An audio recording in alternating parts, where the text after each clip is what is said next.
Hello, and welcome to another episode of For the Love of Sports. My name is Michael Rasile, and this is a show where we get to talk about sports, we get to talk about business, we get to talk about everything in between. Wherever you're listening, however you're listening, you know exactly what to do. YouTube, smash that like and subscribe button for me, and leave a comment on some of the cool things that Taj is going to talk about. Spotify 5-star review, and on Apple 5-star review, and say something really nice about me and my guest, who is Taj Deshawn. He is an athlete transition coach, an author of multiple books, host of the ThriveAfterSports podcast, and is a former Division I football player over at Stony Brook University. Taj, how you doing, man? Doing great, man. Honored to be on the show. Thank you for that intro. I've been following you for a minute, so to be a guest, it's a big deal for me, man. Appreciate you having me. It's a big deal for me too. Like, not too many people check out the show, hang out with it as long, and then, ask to come on. So, I mean, I'm grateful that you've been a listener, grateful that you're now on the show and you get to share your story. I'm sure you know a lot of the questions I'm going to ask, so this is actually probably going to be a really easy one for both of us. But Taj, before we get into all the incredible stuff you've done and what you're doing, I mean, the first question on the For the Love of Sports podcast is, why do you love sports so much? I love sports, and I honestly didn't realize this till I stopped playing sports. But I realized that I love sports because they're such a great representation of life and what it means to be a human being. When you talk about collaboration, competition, even if you're not a competitive person, like we all want to compete with ourselves, at least most of us, and I think I read somewhere, I don't know where I found this, but football, which as you mentioned is a sport that I played, football was actually invented for guys who weren't at war to be able to get out their aggression back in the day. So when I think about me, how wild I was as a kid and guys that I grew up with, if we didn't have football, there's no telling where we would be, man. So that's why I love the game. That's why I love sports in general. Yeah, baseball could only taken so much out of you. I mean, a comparison to those two sports, right? I love baseball, I love football, I love pretty much all sports. But yeah, I don't think too much aggression's coming out in baseball. More just snarky comments and, maybe you get hit by a pitch every once in a while. But yeah, not quite the same amount of aggression's coming out of that. All the aggression I've seen in baseball, man, is between the coaches and the umpire. Yep.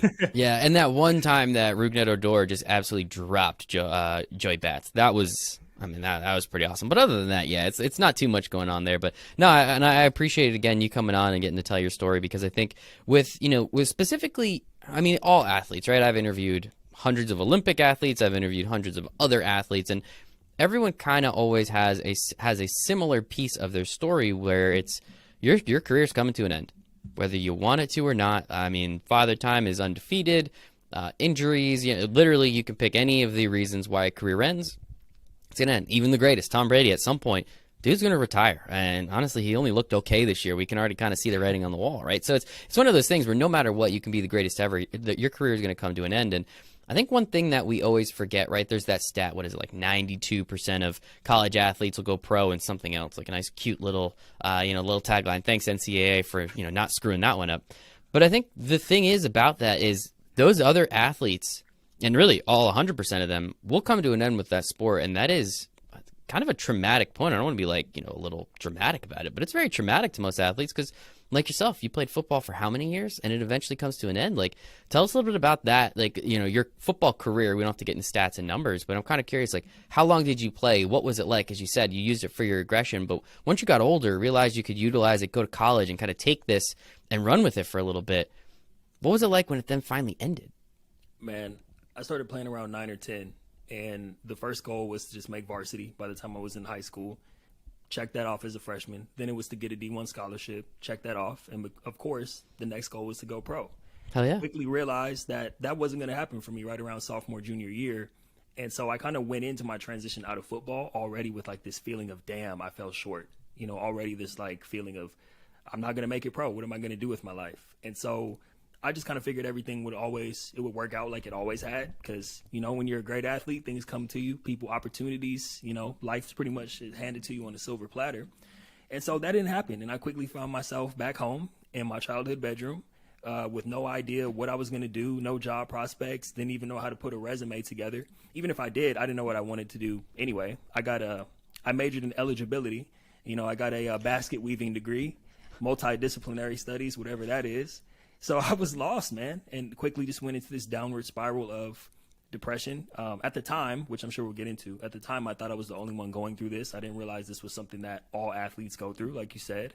But for me, it just led to a lot of isolation, a lot of drinking, and a lot of just confusion about who I was and where I was going and how I was going to pick myself up from this loss of identity and just lack of clarity about what the rest of my life was going to look like.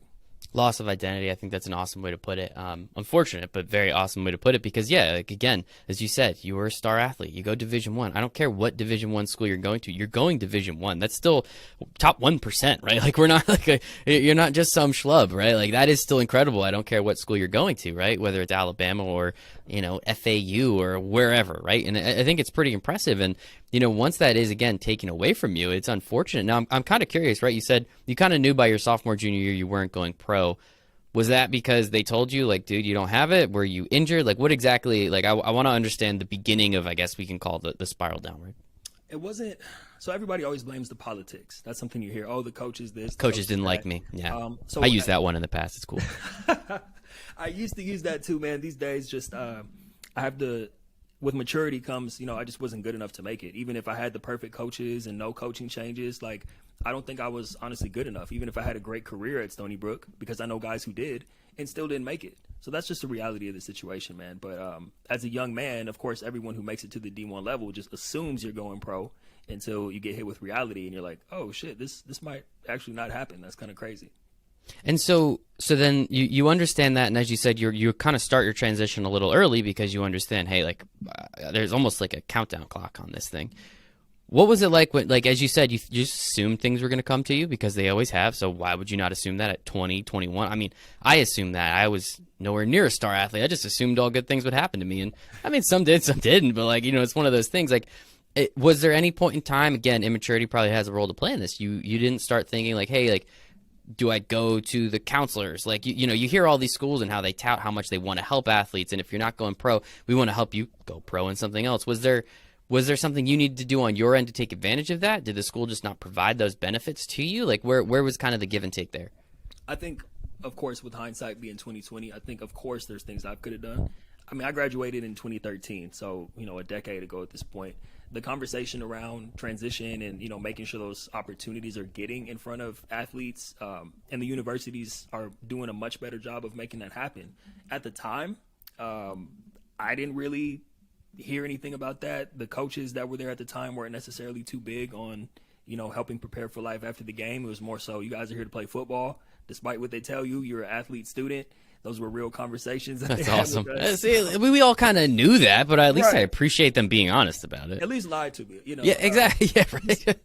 The honesty back then, I was like, yeah, I do kind of appreciate it. But in hindsight, it's like, man, they actually don't care, So the transparency is cool, but the fact that they didn't care was kind of sad. And it's come a long way with many universities, not just the coaching staffs, but the people there. But to answer your question, there wasn't really any preparation thrown my way, at least that I knew of. And at the same time, I could have done a better job of seeking it out. I think it was one of those things where maybe I just kind of like put it into a different corner of my mind because I was so afraid that I just didn't want to think about it, which causes the lack of preparation, Mm-hmm. Yep. Yeah, 100%. That makes sense. And it's unfortunate. As you said, this was 13 years ago now, so hopefully things have changed, right? We kind of see all the dollars that are flowing into college football, whether, again, you're on that top scale, you're on those bottom scales. There's still an opportunity for someone like you to hopefully now be able to take advantage of some of those things because I think it is important, right? I don't want to sit here and be like, did you really think? I mean, you went to Stony Brook. Like, how many dudes come out of Stony? I don't want to sound like an asshole, right? But, like, how many dudes come out of Stony Brook? At some point, you've probably been like, if no one else is coming knocking on my door. But, I mean, again, you're a 20-year-old kid. What the hell do you know? Right, exactly. And then you always think, well, maybe I'll be the one. I'll be the one to put the school on the map. There was always a first. Why not you, dude? Why not you, Taj? I love it. So then when it does come to an end, as you said, you kind of fell into some depression. You went home. You're in your childhood bedroom. Probably had some weird posters up on your wall. You're kind of dealing with all that stuff. Like, I'm sure there has to be some period of self-loathing. If something like this happens to anyone in life, you have to have a little bit of that, right? Like, I believe in turning negatives into positive, the whole thing. But, like, you have to have a period of, like, let's get a little weird for a couple weeks and then pick yourself up. Like, did you have that, or did that period extend just a little too long? When did you start to kind of realize that you were even in that period, I guess? That period was probably about a year, and things wow. did get pretty weird because sure. You talk about like a few of us guys were back home in our hometown from going to play D1, and we're all back home in the same position. And so all we were really doing was we had an extended college. Like, we were out drinking Thursday through Sunday to distract ourselves from what we were experiencing. So most of my time was spent drinking, smoking, just being in my room watching Netflix, laying in bed, chilling, sleeping until noon because I was hungover. And so it took a while for me to get to a point where like I was out of shape. I couldn't even run around the block without being winded. And I got to a point where I was like tired of living like that. I remember waking up one morning, probably at noon, looking in the mirror and being like, bro, what are you doing? Like, this is not who you are. You don't know what you want to do, but you can at least start moving in a positive direction and try to figure something out, or at least just, get some sort of momentum going and let things work out. Give yourself a chance to let things work out.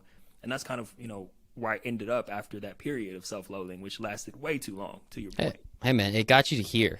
So I think that's the important part, right? You're on the For the Love of Sports podcast, Taj. It just goes downhill from here. No, of course I'm kidding. I think it's important, right? We need all those twists and turns, and like if you didn't do all that, you might not get to where you are now. I think that I'm a true believer in the butterfly effect in that sense, where we're grateful for all of it because it taught you a lot of lessons, and honestly, you probably had some fun too. Like, let's not like we look back on it, it's like, yeah, it was like a year, but like I'm sure you had a little bit of fun in there. But more importantly, I think what I really want to get at there is how the fact that you actually had the awareness and you were able to be like, yo, let's wait a second. Like having that conversation with yourself is kind of difficult. Like I feel like so many people, it's so easy to just keep doing that and doing that and doing that, especially if you have a group of people to do it with. You're all doing it together. It's cool. Like we're all doing this. Like it's not that big a deal. Like, did you have these conversations with your friends? Did you realize that they might have been depressed? Like again, you're all on the outside probably having a good time, but realizing kind of on the inside, you're like, damn, this is like, okay, am I just doing this now? Like, what are we doing? Like, did you have those conversations externally with your friends or anyone else in your family or anything? Towards the tail end of it, I think honestly I was too isolated when it comes to addressing your point about my family. Like I didn't talk to them because I didn't think they would understand. Mm-hmm. And I was very fortunate that they even let me move back in after college. I know a lot of people don't have that luxury, right? But I was so isolated and didn't really understand what I was going through to the point where I could like articulate it and share it with them.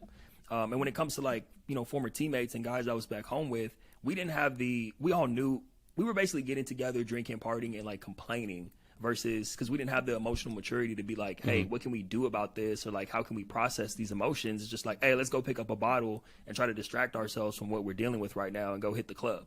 It was more so that type of mentality. Towards the tail end, we did start, all of us at the same time kind of realized like, all right, well, us drinking and being out all the time isn't really helping. So like, what can we do? And we all kind of, I wish we would have stuck together a little more. Everyone's doing their own thing and doing great in life now, but we all started to figure it out and grow up and become, young men and adults over time. Is this when you realized you're not the only athlete going through this? Honestly, it didn't hit me until I actually started doing this work, Okay. And because what happened was I didn't start Thrive After Sports until 5 years from when I was already removed from college. Like by the time I had that conversation with myself that day, like, bro, you got to get your life together. That's when I started taking my personal development seriously, stopped drinking, started working out again, started reading. I rediscovered my love for like reading and personal development, listening to podcasts. I didn't know what I wanted, but I was like, let me just try to get something. Let me just apply for jobs, which is not a strategy I recommend, especially these days by any mean.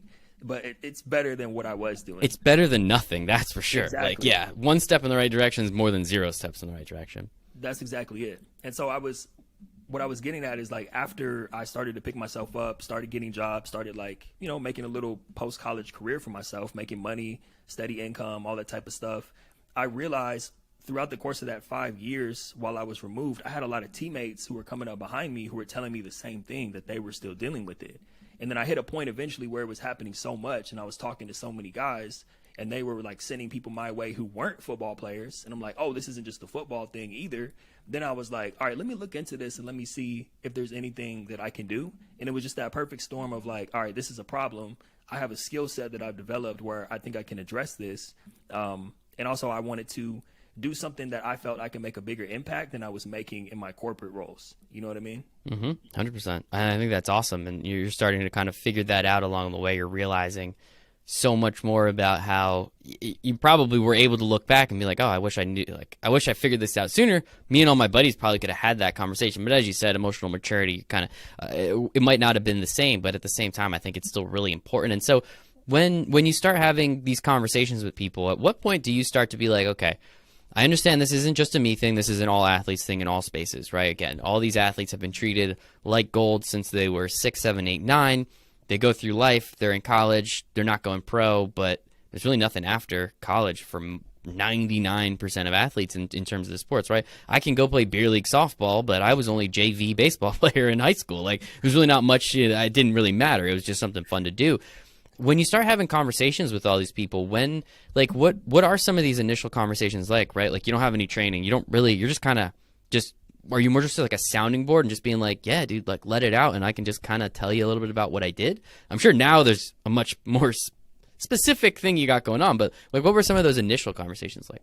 That's definitely how it started, Michael. Like, it was more so, this is what I did. I know what you're going through, and that, even that alone made such a big difference for people to know, like, hey, I went through this too, so you're not alone. This is normal. Explaining that to them, and then getting to a point where I told them what I actually did, and then giving them advice based on their specific situation and helping them figure out where they wanted to go. And it timed up perfectly because it got to the point where I was enjoying doing these calls so much that I would, like, a lot of these guys were back on the East Coast coming out of Stony Brook or whatever the case was, and I would do it. I was in California at the time, so I could do it, like, before work in the mornings, or like when I got off of work or on the weekends. I would do these phone calls, and to me, it was the type of thing where I was like, man, this is something that I think there's an opportunity, especially as I was researching what was actually available for athletes at this time. I was like, there's an opportunity for, like, me to really create something here. It's going to take a while, and I knew that going into it, but I think if I do it the right way and I help enough people, that this could really make a big difference over time. How did you, like, this sounds like a business already just without getting paid. Like, how did your name spread? How did you start to, like, be like, yeah, I understand you enjoy the conversations, right? But it's probably like, oh, I'll do one here, I'll do one there. Oh, cool. Yeah, we can text a little bit. Like, how did you start to, like, I guess, solidify this a little bit more and really have your name spread enough to the point where you're scheduling multiple calls a day, it sounds like? Yeah, of course, word of mouth is great. Still, referrals are, like, I'd say 50%, if not more. That's awesome. How I, help athletes. But I started putting out content, and it's funny because I had deleted all of my social media when I was done playing because I was so depressed. So the only platform that I was on at the time was LinkedIn, because I was looking for opportunities to get jobs and trying to connect with people. So I really just started on LinkedIn, and I started writing articles about athlete transition. Those got a lot of love, and people were sharing them around, and people were reaching out to me telling me, like, oh, I finally feel like I'm not alone.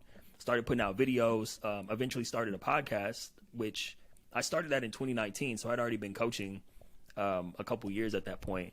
And, it just really, I started just sharing things that I never wanted to be the type of guy where I was like, hey, I'm going to share this with you, but you have to pay me in order for me to like really help you. It's like, I know by putting out the podcast, which is probably the same reason you have a podcast, there are people who you will never meet or never talk to who are going to be impacted by the conversations that are had on the podcast, or even the solo episodes that you do. So that was my approach going in. I'm just like, let me just share all this stuff because I know it's going to reach someone somewhere and it's going to help them. And, I'm only one person, as like you said, I can't talk to everybody.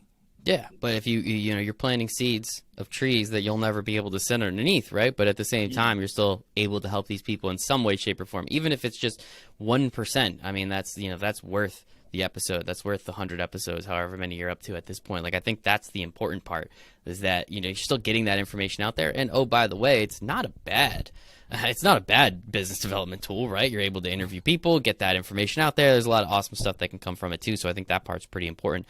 And I think, obviously content is king, especially in, social media. It's Web 2.0, as we're now apparently calling it. So I think that part is pretty important, and you were able to take advantage of that, I guess. So with that, so you're having all these calls, you're doing your normal job. As you said, you kind of thought that there was something here. Clearly there was. When do you say, okay, this is going to be a business. This is what I'm going to start doing and really focusing on, maybe as a side hustle, but at least start trying to bring in a couple dollars along the way? Yeah, man, I always tell people that I quit my job way too early. I definitely could, because I could have done both. Yeah. But I think I was so like done with corporate lifestyle and ready to like go full speed into this new mission that I had, found and created for myself, that the first time I had a paying client, and I'll tell you now, these days what I do is I know a lot of athletes, especially coming out of college, they're not working, or they're in their first job, they're just getting on their feet, or they're like I was. So even from the get-go, I had the mentality of my long-term strategy is not to charge athletes one-to-one or, charge them for a course or something like that. So I knew I wanted to set up sponsorships or have universities pay for this type of work.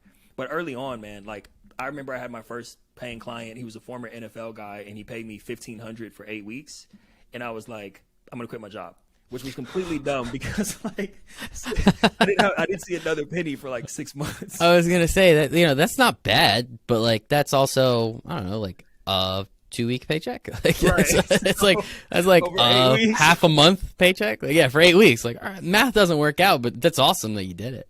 Yeah, man. So that was that's so funny looking back at it now. But like you said, I wouldn't be here if I didn't like take the bumps and the bruises. Yeah. Went completely broke. But even that, like going broke and like having to move out of my apartment, having to move back in with my parents at one point. Back into that bedroom, poster still on the wall. Man, poster I still love there. it. Love It it. was a beautiful thing, man.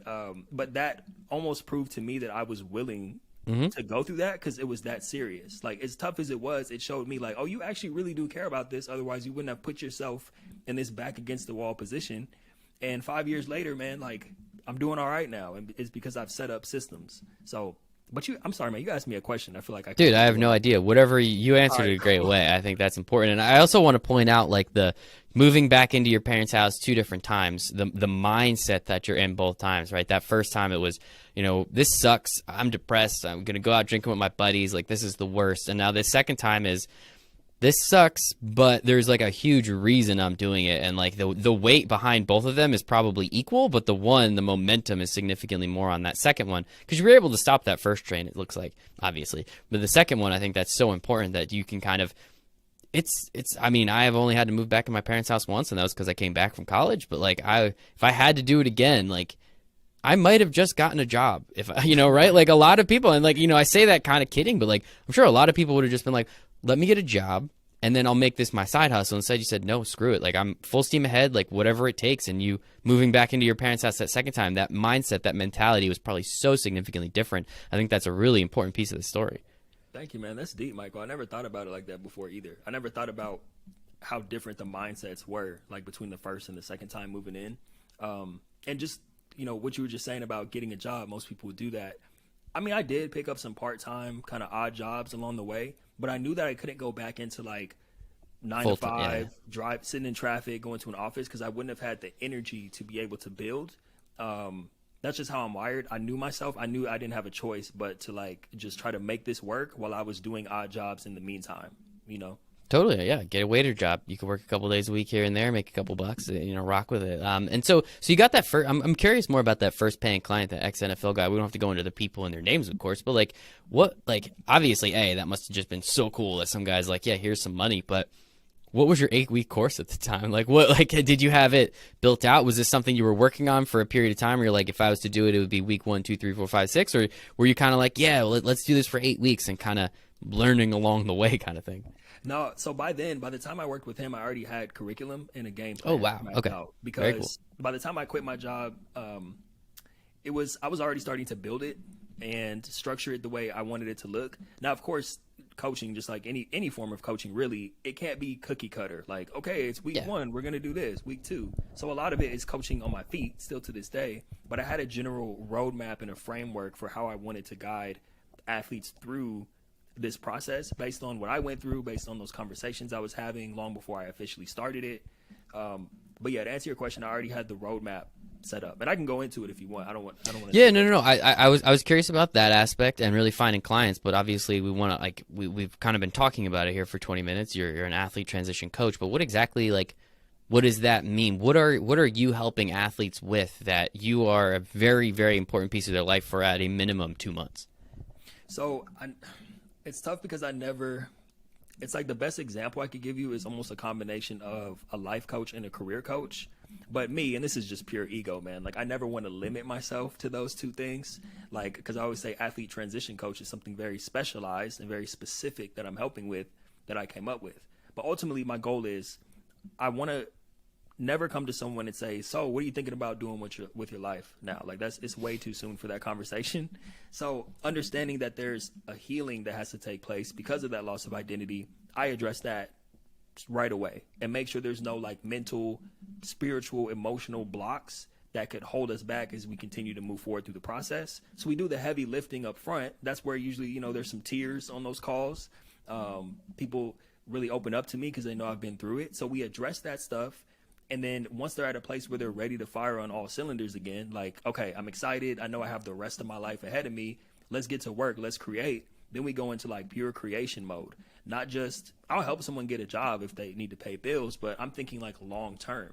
You know, what are you actually going to be just as excited about, if not more excited about, as you were when you were playing your sport, and helping them lock in and create that vision and come up with steps to get there. And then once the vision's clear, I spend the last, 2 to 3, give or take, I spend that last portion of the program connecting them with other people, other former athletes who are doing something similar that they can run together, or that person can be another mentor to them. So it's really just those 3 pillars. The 8 weeks is broken down into that kind of like 3-step process with a lot of little, subcategories in between that we're thinking about. Oh yeah, sure. Break them down, build them up, and then help them out, right? Like I think that's like a super, convenient, easy way of doing it. The military, for all the good and the bad, man, like they've done some things right. They understand how humans work. So no, I think that it's really important, and like understanding that aspect, like as you said, that first piece, with kind of breaking everyone down a little bit essentially, and then saying like them realizing that they have their whole life in front of them. It's so easy at 22 to think this is my life. Like this is my life. This is never going to change. Now being 31 and being, having some sort of self-awareness and being able to look at things and be like, yeah, it kind of sucks right now, but like this is just a single moment in time, and things are going to change, and I'm going to be different, and I'm going to grow as a human. And like, it's so easy for a 20-year-old that, again, just had their literal life taken away from them. I can't really attest to that. You can, thankfully, though. Like, what is it like when you kind of get that initial breakthrough of them being like, yeah, you're actually right. I have, I don't know, a solid 60 years left potentially to live on this earth. I'm a quarter of the way through this thing. Why am I dwelling on this one thing when I can use everything I've learned? I can use everything I've taken from this sport that I've loved so much and push it forward into anything else that I want to do. Yeah. It's one of my favorite things, man, because then it becomes fun. Yeah. And I really want them to see that too, that, okay, now we get to have fun. Now you get to create. And this is something you're going to do for the rest of your life. Life has many transitions. So this is a skill. If anything, man, the part that excites me the most is that I know I'm teaching them a skill that they can use for the rest of their lives. So anytime you're lost or one path doesn't work out, you know how to recalibrate, readjust, map out your next steps, and just figure out how to get there. So it's a big deal to me, because I remember when I had that epiphany, like, oh, I'm going to live a long time and I get to create. It's exciting, man. And then another thing I try to instill in them is like, I always tell people, like, you're still a role model. You got to think about all your little, maybe they have younger siblings or nieces or nephews or cousins, or even people older than you who look at you like you were this, superhero almost playing your sport. And now that you're done, you're just going to like throw in the towel and just kind of settle for a mediocre life. Or you can go do something great and show them like what it looks like to build a life for yourself and be bigger than your sport. So to answer your question, man, that's one of my favorite moments when the light bulb goes off and they're like, oh wow, yeah, I do have a long time. Like, it is a small window, like you said. Yeah, this is. I mean, I don't remember anything before like 6 anyway. So like, you're essentially, it's like 18 years of your life. Like, come on, like you're less than that. You got time. Like, a couple other things, obviously, I want to talk about. Like so we were talking about finding clients, and as you said, like in the beginning, you already knew like this was not going to be a 1-to-1 as much as it was going to be a 1-to-many in some way, shape, or form. What was it like in the beginning trying to go to those colleges, go to those sponsors, and just try and find ways to be like, you give me a couple dollars, I'll help all of these athletes out. Like, you have to convince them that it's worth it to them, because you're just an expense, right? Like, I'm sure you can not spin it. I'm sure you can show a way how you're much more than just an expense to the university. But in the beginning, they're just looking at it as, this is a line item. What am I getting for this? So how were you able to kind of push through and give them that understanding of, this is a significant help, not to just you and your students, like to the university as a whole, because we're making, the well-being of these players significantly better in the long term? Yeah, man, great question. So thank you. I'd say you're killing it, man. You're a great host. I do what I can, Thomas. You've listened to the show before, man. You know all this stuff. It's the handheld mic, man. That's what gives you the extra swag as a host. That's what I love it. I appreciate it, man.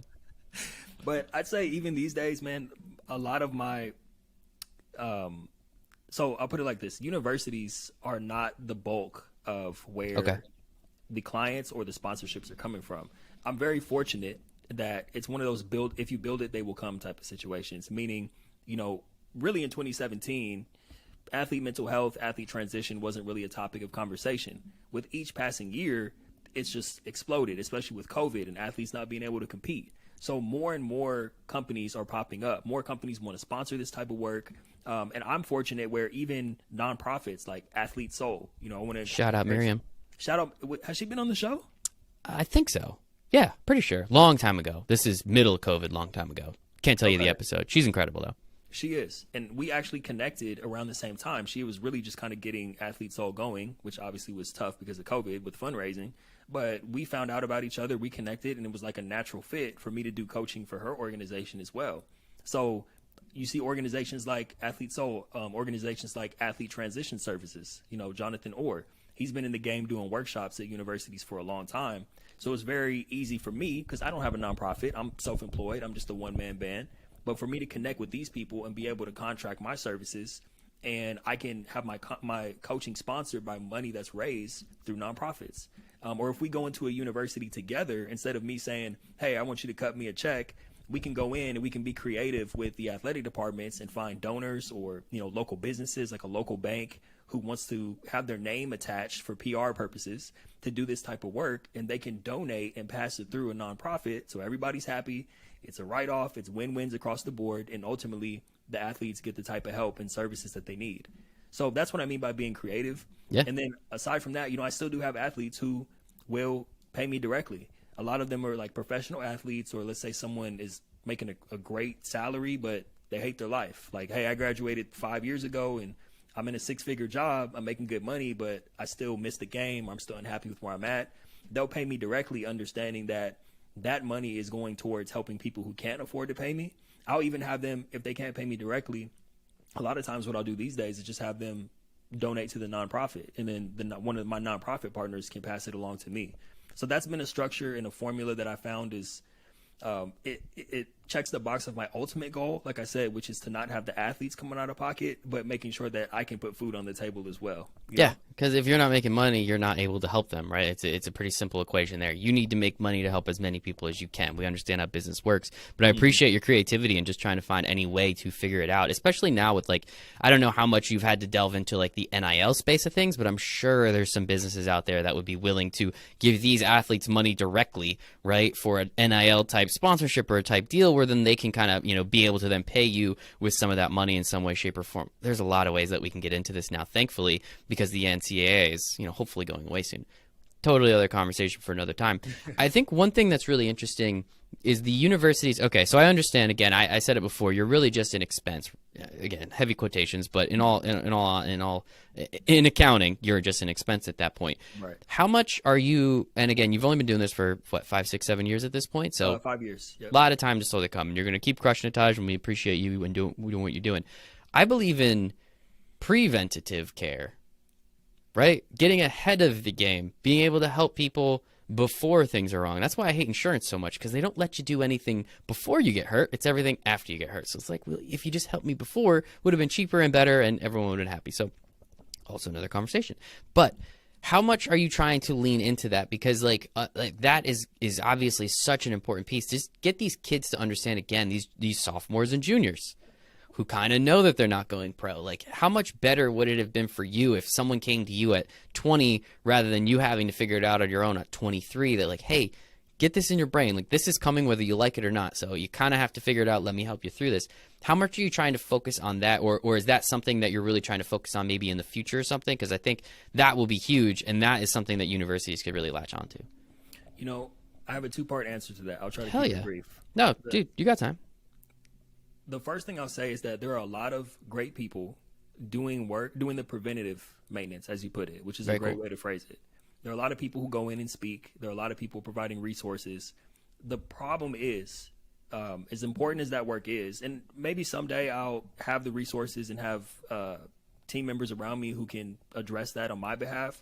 But I think there's already so many great people doing that I want it to be more so the person who catches the people on the back end. And I say that because you know how it is, man. Someone can come in and do a workshop and share with you, hey, this is what you need to start thinking about in, life after sports. And these are some things you want to look out for. But it doesn't really become real until you're in it. Like me, even in 2013, man, we had people come in and talk to us about, financial literacy or just hey, this is what you need to be thinking about. Football isn't forever. But at the end of the day, it's like as soon as that person is finished speaking, I'm trying to go to the cafeteria, get some chicken strips, and get ready to go to practice. Yep. You know what I mean? And so, like, it's not like the information is great, but there's always going to be those athletes, and I was one of them, who, like, it doesn't stick. Especially for someone who's like, yeah, that's great and everything, but I'm going pro and I'm going to have a 20-year career in the league. Like, there's always going to be the athletes who slip through the cracks, no matter how much preventative maintenance is done. And when they do, I'll be there focusing on building more resources around those people. But I think the work is important because a lot of my partners do that type of work. I just know that my focus is on the athletes who need it, Yeah. who are done. Yeah. I appreciate that answer because, again, like if you're everything to everyone, you're nothing to nobody, right? You are a specific, you are here to do a job. You're going to kick ass at that job, and you're going to make sure you're going to get them through that transition period. How are you trying to let less people flounder? How are you trying to find them immediately after their school is done, or like as quickly as possible without having to go to that business and having to do this and having to do that and being like, I can see you there, like I want to help, but like I also need, like, I have to find the funds to make sure that I can help you. Like, how are you trying to prevent as little time in between? Because that when that gap starts to grow and grow and grow, and you were lucky you got out of it in a year. I'm sure you know some people that didn't, and then people that went even longer and longer, and eventually you're just like, what? Like, you're a totally different person at that point. So because I feel like the quicker you can get them, the quicker you can snap them out of it. Or at least that would be my thinking of the whole thing. Right. The best thing that I have done, or that I'm trying to do even more to address that, is just making sure I have really strong relationships with people in athletic departments. And I say that because, maybe they did, help me find a donor or a sponsor to sponsor the work. And even if they don't, it's like, just send people my way anyway. I'm notorious for sending books. I'm not going to turn down a check either, because I've also asked for money to send a bunch of books to athletic departments, because that's a separate budget for tangible items. A lot of people don't tell you that. This guy. Man, so I had a lot of people put me on game about that with, like, if you tap into a certain budget, they can order 200-300 books from you at a time. But I'm trying to develop those relationships in athletic departments so people know of me, know I'm here, and know that, look, I'm not asking for anything except give them a copy of my book, send them, like, point them in my direction, tell them about the podcast, because they're going to need it. If it's not right now, they might look at that book 5 years after graduation and be like, man, I never picked up this random book that I got, but let me check it out. And it could be exactly what they need in that moment. So that's what I'm focused on is, but I'm trying to find more creative ways as well. Meaning, like, one of the things that I'm kicking myself for not doing, or that I'm just going to start doing this year, is building a community. And I'm not talking about like a Facebook group or anything like that, like an actual place where people that I've worked with can come together, collaborate on ideas, and invite more people, former teammates, friends, family, people that they know, to come together, not just for me, but to come together and help one another and let them know that they're not alone, and share resources with each other.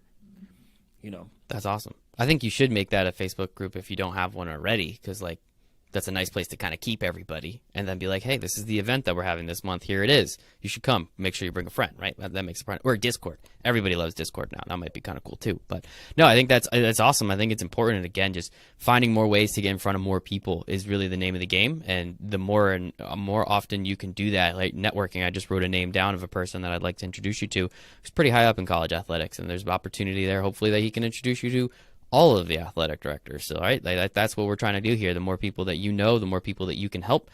And clearly the passion comes through when you talk about it, right? And the fact that you went through it, the fact that you're really not taking money from most of these people. You're just trying to find ways to get enough money so you can, again, eat the food. I think that part is pretty important. And so you brought up the content a little bit now, a couple times. Like, talk to us about some of your books. You got 3 books out there. You're doing a bunch of stuff. Like, I wrote a book, by the way, not a big deal. But like, what was it like writing those books? Like, where did the idea come from? Why did you get out there and say, like, I think I should write a book? I think this is a good way to get in front of people. Yeah, first of all, man, I didn't know you wrote a book. I'm slipping. That's all good. I don't bring it up that often, honestly. I did it a long time ago. I'll send you a copy. This isn't about me, Taj. This isn't about me. All right, yeah, your books. We want to talk about your books. Let's do a book swap. Deal. I never intended on writing a book. I actually had a client who wanted to write a book, and I knew nothing about publishing or books or anything. So I started doing research, started asking around. I'm more like to ask around, like, who do you know? Because I want to get introduced to somebody who knows somebody who can, like, verify the work. And met this publishing company, met the owner of the publishing company. He was a former football guy. We hit it off. He loved what I'm doing. We got the book done for my client. And then he starts talking to me about me doing my book. And I'm like, nah, I don't really like. When people publish books, I think that's great. More power to them. But who am I to write a book was kind of like my limited belief. And he just explained to me, like, not only could this help enhance and further your mission and give you more credibility, because you know as well as I do, people treat you like a PhD when you become an author. Like all of a sudden you're an expert. But anyway, so I ended up doing the book, and it was one of the things where once I saw what it did for me, not only from like a credibility standpoint, but how it opened up other streams of revenue and almost became like my business card when introducing myself to universities, sending them books.